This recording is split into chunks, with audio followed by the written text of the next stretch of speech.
اور تاریخ اٹھا کر دیکھو، میں بالکل ادنا سا طالب علم صرف اشارہ کرتا ہوں، آپ تفصیل پڑھیں۔ ایران کی فتوحات کا سبب حضرت سعد بن ابی وقاص بنے، اگرچہ یہ فتح حضرت عمر فاروق رضی اللہ تعالی عنہ کے دور میں ہوا۔ ایران کے اندر مضبوط قلعے تھے، فوجیں، جرنیل، افیسر قلعہ بند ہو کر مسلمانوں کا مقابلہ کرتے تھے، اور اتنے مطمئن تھے کہ ایران دریا پار ہے، مسلمان لشکر جو ہے اور اس کی کمان کر رہے ہیں حضرت سعد بن ابی وقاص، جلیل القدر صحابی، اور جن کا بیٹا یزیدی لشکر کا کمانڈر ان چیف ہے اور خاندان نبوت اور اہل بیت اطہار کا قاتل ہے۔ ایک طرف دیکھو بیٹا جہنمی، باپ جنت کا مالک بن گیا۔ شان یہ سپاہی تھے تو مقام ملا، سپاہی سالار بن گئے، لشکر دے کر بھیجا، ایران کو فتح کرنا ہے، آپ سبب بنے تھے، آپ نے راستہ ہموار کیا تھا اور ایران پر چڑھائی کی۔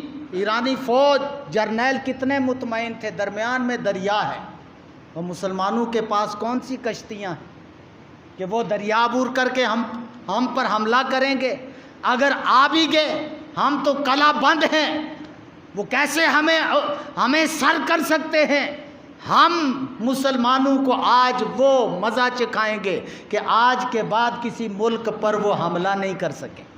آج بھی ہمیں سبق یہی دیا جاتا ہے، لیکن اسلاف کو پڑھیے، ان کی سیرتوں کا مطالعہ کیجئے، ان کی صورتوں کا مطالعہ کیجئے، دونوں چیزوں کو ان کے سانچے میں ڈال دو، تمہیں دیکھ کر بھی کافر پر لرزہ طاری ہو جاتا ہے۔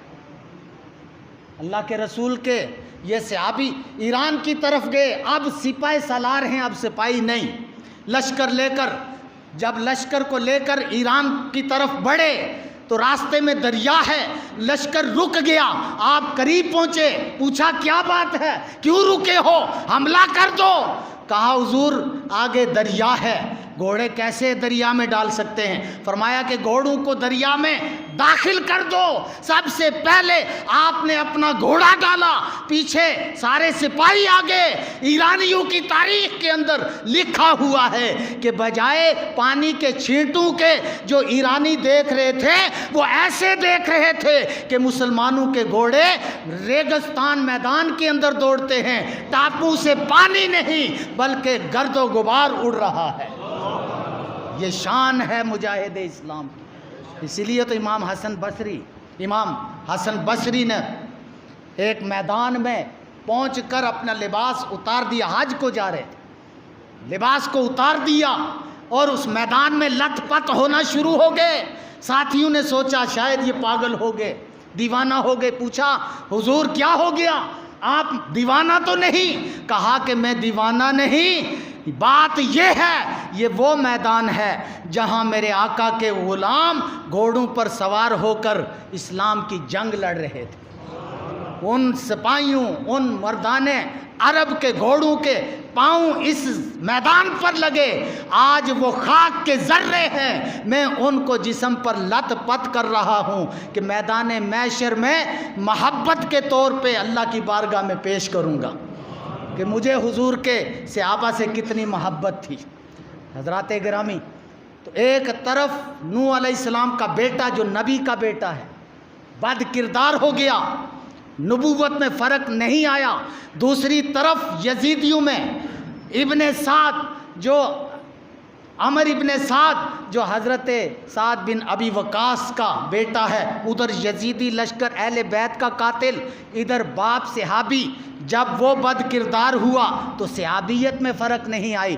یزید بد کردار، بد عمل اور شریعت کی حدوں کو توڑنے والا، وہ اپنے عمل کا خمیازہ بھگتے گا۔ حضرت امیر معاویہ کی صحابیت میں کوئی فرق نہیں آیا۔ یاد رکھو، اہل سنت و جماعت وہ خوش نصیب جماعت ہے کہ ہماری سرحدیں ہیں، ہمارے اسلام دین کی سرحدیں جیسے ملک کی سرحدیں ہوتی ہیں، آپ اپنی سرحد سے گزرو گے علاقہ غیر ہوگا، خطرہ ہوگا، علاقہ غیر میں جاؤ گے تو گولی لگنے کا خطرہ ہے۔ اسلام کی بھی سرحدیں ہیں، اہل سنت و جماعت کے دین اسلام کی سرحدیں ہیں۔ ایک سرحد پر حضرت امیر معاویہ کا پیرا ہے اور دوسری سرحد پر امام علی مقام کا پیرا ہے۔ اس کے درمیان اہل سنت و جماعت، یہی دین اسلام ہے۔ اللہ تعالی ہم سب کو عمل کی توفیق